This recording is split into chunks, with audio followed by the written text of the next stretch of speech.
Les je topel in domač material. Prav posebno energijo pa izžarevajo tudi tisti, ki z njim rokujejo.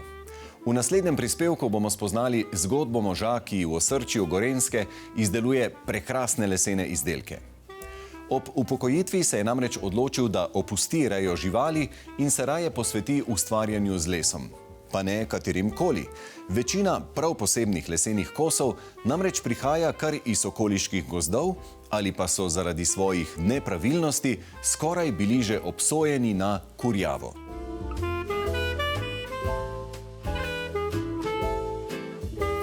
Pod pobočjem Tolstega vrha se nahaja tale velik gospodarski objekt, ki je nekoč služil živinoreji. Danes pa pod njegovo veličastno streho najdemo pravo zakladnico prekrasnih, unikatnih lesenih izdelkov, ki jih z natančno roko ter veliko spoštovanja do lokalnega lesa ustvarja naš gostitelj. Marjan, tale prostor, v katerem sva zdajle, je prej imel nekakšno drugačno vlogo. Povejte. To je bil hlev za krave. Mi smo imeli živinorejo cel življenje, že od očeta smo podedovali to kmetijo in glede na pogoje tukaj v okolici, ki je preveč teh kmetov, ki se ukvarjajo z živinorejo, nismo imeli dosti zemlje in je bilo treba dovažati krmo, to se pa ne splača. Tako da sem se pol odločil po tehtnem premisleku, da smo zaključili živinorejo in smo se šli malo v druge dejavnosti. In kako vas je potem poklical les? Kakšna je tukaj zgodba zadaj? Imamo tudi v okviru kmetije 30 hektarov gozda. In zelo lepo negovan gozd, oče je bil izbran tudi za najboljšega lastnika po krajinah v Sloveniji. In je mene tudi malo zagrabil za ta gozd. Poskušam kakšne take lepe komade sem prinesel domov, ker nisem včasih smo imeli toliko dela, sem jih malo ponudil okoliškim mizarjem, pa noben ni bil zainteresiran. In jim parim sem dal neke kose, pa sem rekel, a si kaj naredil z tega. Je rekel, so bili tako čuden, pa vsi gnili, smo jih razžagali pa pokurali. Rekel, to je brez veze. Pa sem jih pa sam prinesel še take, ki niso bili za kaj drugega, in sem jih dal na sušenje, pa vprašal par teh majstrov, če bi kdo hotel, ga mu dam zastonj, pa ni bilo interesa. In vi imate najrajši tisti najbolj čuden les, ali kako, ne? Tak les, ki kmetje pravijo, da to še za drva ni dobro. To so tisti odpadni kosi, ki jih noben noče. V glavnem jaz poberem tisti, kar je pripravljeno nekje za sekance na kupih za kurjavo. In kakšen je ta les? Je to že načeto s kakšnimi glivami ali kako? V glavnem je to že les, ki par let, vsaj 2-3 leta nekje leži na dežju, pa nekje v gozdu, in ga reže začnejo malo glive, v bistvu začne trohneti. Ampak od tam naprej, ko je les že nekoliko strohnjen, ko ga vi vzamete v roke, kako pa potem to ustavite? To je čisto enostavna stvar. Dokler je na dežju, trohni. Če ga ti daš na suho, pa ga očistaš, se pa suši in gliva umre in počakaš toliko, da se posuši na tisto zračno sušenje, to je do 15%, pa po možnosti ga daš v sušilnico, posušiš po 10% vlage, pa lahko delaš karkoli z njega. Gliva ni več živa in je les obstojen lahko 100 let, če je na suhem.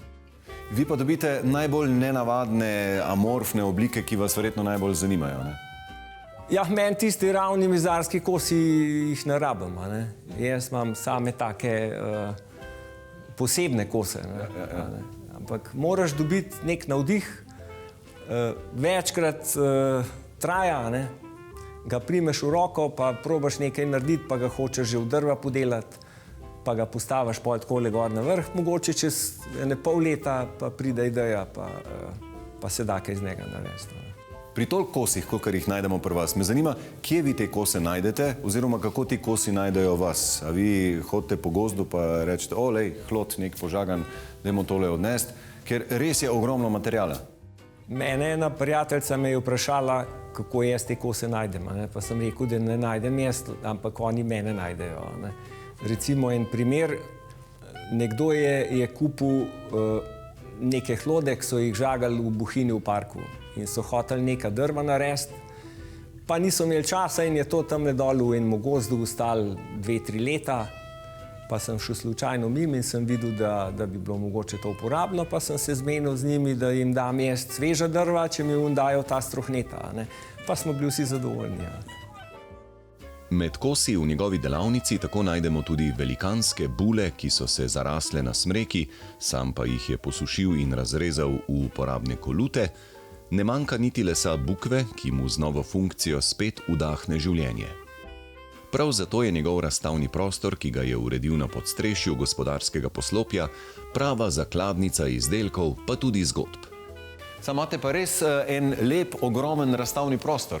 Ja, to je bil včasih senik, smo imeli sušilno, pa smo poln senat lele gor za krave naložili. To je pa bilo enega senata. Največji problem je bilo to ščistiti, pa idejo dobiti, kako to pol spremeniti v en tak uporaben objekt. Ne. Ja, ampak opeka je že bila prej, ne?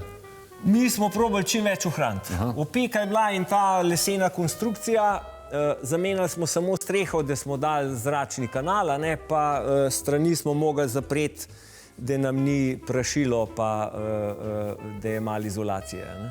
Evo, tukaj je en primer take glive. To belo polje je ločeno s črto, rjavo polje je druga gliva. Ne. In lahko je tudi 100-200 gliv v enem kosu.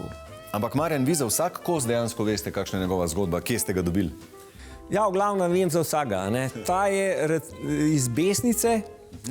To je bil, en kolega mi je rekel, da ima tam en kmet, ki dela drva, je pripeljal domov eno tako bukvo vso zveriženo in jo je poskusil scepati, pa se jo ni dal scepati.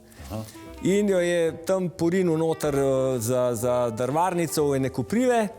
In po 2 letih sem prišel jaz do njega, sem rekel, a ima še tisto bukvo? Mah, je rekel, kdo bo to vzel, kdo bo to ven vlekel, to ne izgnije tam brez veze. Sem rekel, daj ti dam jaz nekaj, za to bom jaz vzel. Ne?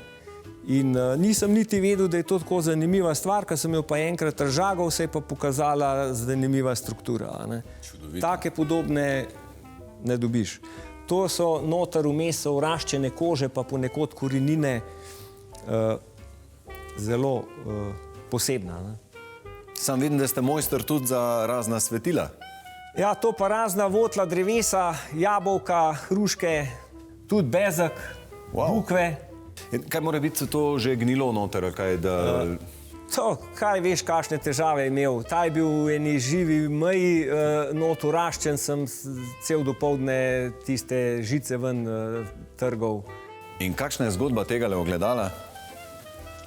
Ja, to je pa poseben kos, to je oreh, ki je bil poškodovan. Neka sila ga je močno, ne samo s korjo, ampak v meso ga je poškodoval. In drevo ima moč, da pa zaliže, v bistvu zaraste to poškodbo in živi naprej. Ampak tega, ki ga je mizar dobil, je videl, da neke mizarske izdelke ne bo mogel z njega dobiti, pa ga je na srečo lepo odžagal, tako da je ta oblika ostala in je bil tam na žagi nekih 10 let, niso vedeli, kaj naj z njim naredijo, pa sem ga pa na srečo jaz dobil in sem naredil ogledalo z njega. No, te špice so meni še posebej zanimive. To so pa štorovi, v glavnem je to kostan, nekih 30 let mora biti v zemlji, da se tista mehki del zgnije, pa ga povzameš ven, očistiš, eventualno se ga še speska. To je začetek korenin, če predstavljam, to je bilo prej tako. To je okrog obrnjeno. Lahko se naredi pa iz tega miza, se da gor steklo, ali pa se na verige obesi na strop, pa se da noter neke lučke, ali pa sama dekoracija. To je kot neki rogovi. Divje. Meni so lepi. Le lučaj od veličastnega podstrešnega prostora, kjer naš gost hrani svoje izdelke, se nahaja tudi čudovit toplar iz smrekovega lesa, ki pa nima le estetske funkcije. Ko smo posodabljali kmetijo, smo komplet objekt podelali v hlev in nismo imeli nikjer skladišča za stroje. Tam je bil pa en kozovc na 15 teh stebrov in smo jih mi pol ven skopali, pa smo dali še na drugo stran eno vrsto, pa to pokrili vse streho. Tako da je bila to strojna lopa. Bili so pa stroji pod streho.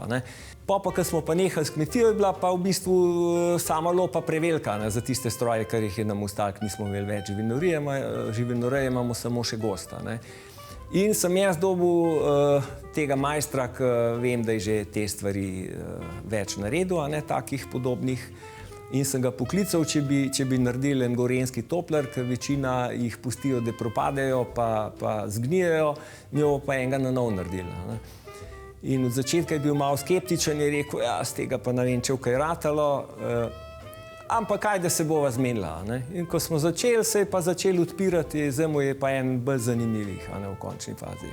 Zdaj ga lahko uporabim za sušenje lesa, zato ker če so malo debelejši kosi, je fino, da so na prepihu. Če bi jih dal tukaj v delavnico, se ne posuši v redu. Biti mora na prepihu, tam je pa super, je prepih zračno in pod streho pa se fino sušijo za nadaljne projekte. Za koliko let imate vi še tega materiala? Ker zdi se, da tole ne boste nikoli do konca prišli. Tisti, ki me poznajo, so rekli, da mogo vsaj 100 let že, če hoče to podelati.